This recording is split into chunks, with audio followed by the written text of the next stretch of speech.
Baik, Anda kembali di iNews Jabar, pemirsa. Kami sedang membahas terkait dengan Jabar Quick Response. Bagi Anda juga yang ingin mungkin bertanya langsung dengan dua narasumber kami, 022 200 4774 sudah kami buka bagi Anda. Nah, tadi sebelum jeda saya ingin bertanya terkait dengan bagaimana cara masyarakat mengadu. Kemudian mekanisme menanggapi dari teman-teman tim Jabar Quick Response ini seperti apa? Mungkin saya ingin tahu dulu ke Kang Ramram. Kang Ramram, ini sebenarnya tadi kan dikatakan bisa telepon, bisa SMS, bisa media sosial, bisa diinformasikan di mana saja itu.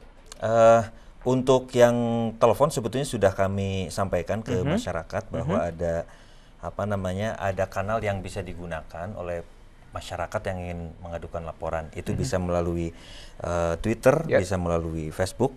Kemudian juga bisa melalui nomor telepon yang hotline yang sudah kami sampaikan. Mungkin nanti kita bisa dicek di Instagramnya.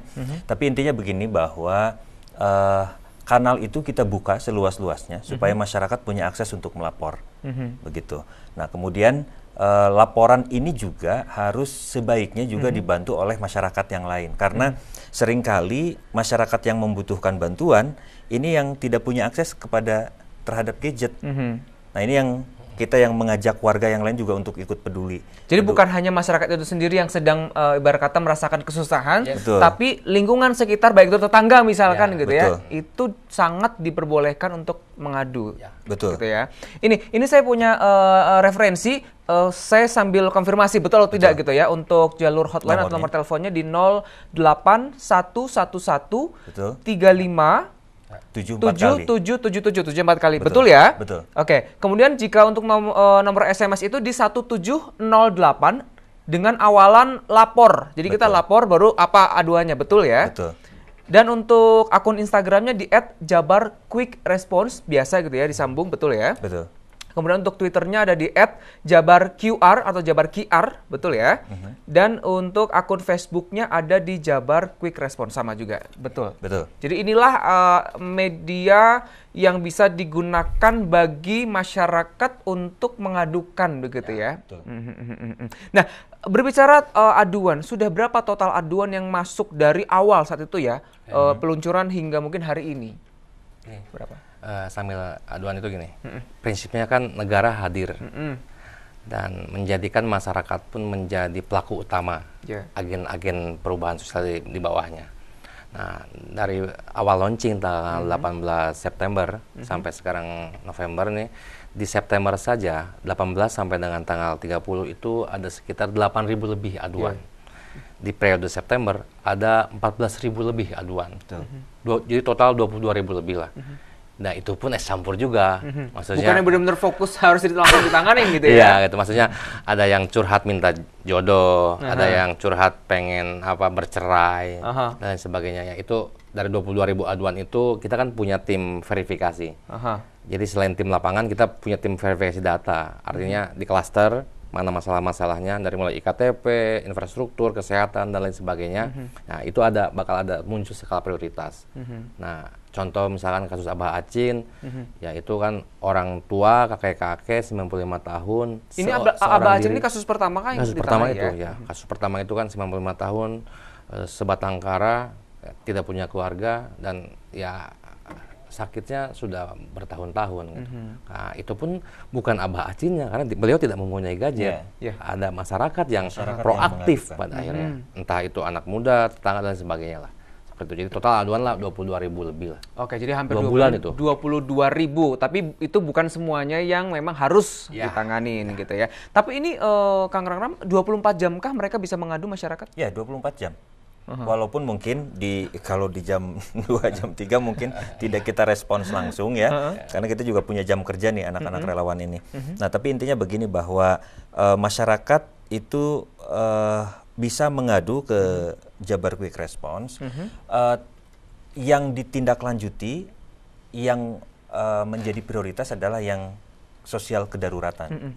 Jadi yang di luar itu bukan tidak ditindaklanjuti, kita tindaklanjuti, tapi kita salurkan ke dinas teknis terkait misalnya, atau diteruskan kepada pemerintah daerahnya. Contoh misalnya begini, ada aduan dari warga anak yang masih usia sekolah SD, SMP tidak bisa melanjutkan sekolah karena keterbatasan biaya. Nah kita coba laporkan juga ke Dinas Pendidikan di kabupaten kotanya, karena kan usia SD SMP ini domainnya ada di pemerintah tingkat 2 misalnya begitu. Tapi juga ada yang bisa kita tindak lanjuti kalau misalnya bentuknya adalah bantuan untuk yang ya kebutuhan alat sekolah begitu. Itu mungkin yang harus kami sampaikan pada masyarakat, bahwa semua laporan yang masuk ke Jabar Quick Response pada prinsipnya akan kami tindak lanjuti, akan tetapi yang langsung pada saat itu dalam waktu 2-3 sampai 1 minggu ditindaklanjuti adalah yang sosial kedaruratan. Oke. Nah, ini secara garis besar gitu ya, dominasi kasusnya apa sih biasanya yang diadukan? Laporannya. Begini, ada 8 kalau kami rangkum itu ada 8 peringkat ya. 8 bentuk laporan masyarakat yang masuk ke Jabar Quick Response. Yang paling banyak itu adalah infrastruktur. Ya. Dan ini dari seluruh Jawa Barat ya, dari seluruh Jawa Barat. Pada prinsipnya pada saat laporan itu masuk pada kami, walaupun terkait infrastruktur, jika tidak darurat, itu kami akan laporkan kepada dinas teknis terkait, baik di pemerintah daerah tingkat 2 maupun di provinsi. Tapi kalau infrastruktur yang darurat, seperti kejadian kemarin di Cipatujah, ada jembatan yang putus, 2 hari itu kami sudah mengirimkan jembatan darurat ke sana untuk dipasang. Mudah-mudahan 2 harian lagi ini sudah selesai dan masyarakat bisa kembali punya akses melewati daerah di Cipatujah. Jadi paling tinggi adalah infrastruktur. Yang paling sedikitnya apa nih biasanya? Kalau yang paling sedikit itu soal ketenaga kerjaan. Tenaga kerjaan ya di peringkat Tapi sedikit itu dari total 22.000 laporan. Jadi pasti besar ya angkanya. Nah, yang kedua itu soal ekonomi ya. Ini 18,5% aduan warga itu adalah mengenai ekonomi. Kemudian yang peringkat ketiganya sosial, keempatnya itu soal kesehatan. Ini yang kita tindak lanjuti kebanyakan adalah yang soal kesehatan. Kemudian sosial dan yang infrastruktur tapi bentuknya darurat. Ya. Seperti jembatan putus kemarin gitu ya. Tapi kalau untuk kasus terberat yang pernah ditangani langsung sejauh ini nih, hampir 2 bulan ini apa nih? Kayaknya waktu tetap konteksnya kesehatan kan. Karena maksudnya gini, kasus Abah Acin di Kabupaten Bandung Barat, terus ada Pak Tarlan di Ciamis. Beliau sampai kemana-mana harus pakai kresek tuh. Ya itu lumayan berat Kang. Karena ternyata ketika kita evakuasi, ketika kita survei oleh tim lapangan, pertama dari sisi medan ke arah rumah beliau tuh berat banget. Terus koordinasi dengan pihak-pihak. Karena gini, kasus di KBB dan di Ciamis itu tentunya berbeda. Karena yang di KBB ketika kita datang survei bisa langsung diambil. Kasus Ciamis beda lagi. Kita harus konsolidasi dengan di sana pihak-pihak terkait, terutama keluarganya. Kan idealnya quick itu datang kita ambil. Tapi ternyata harus negosiasi kan. Nah, kisah negosiasinya kita tahan boleh?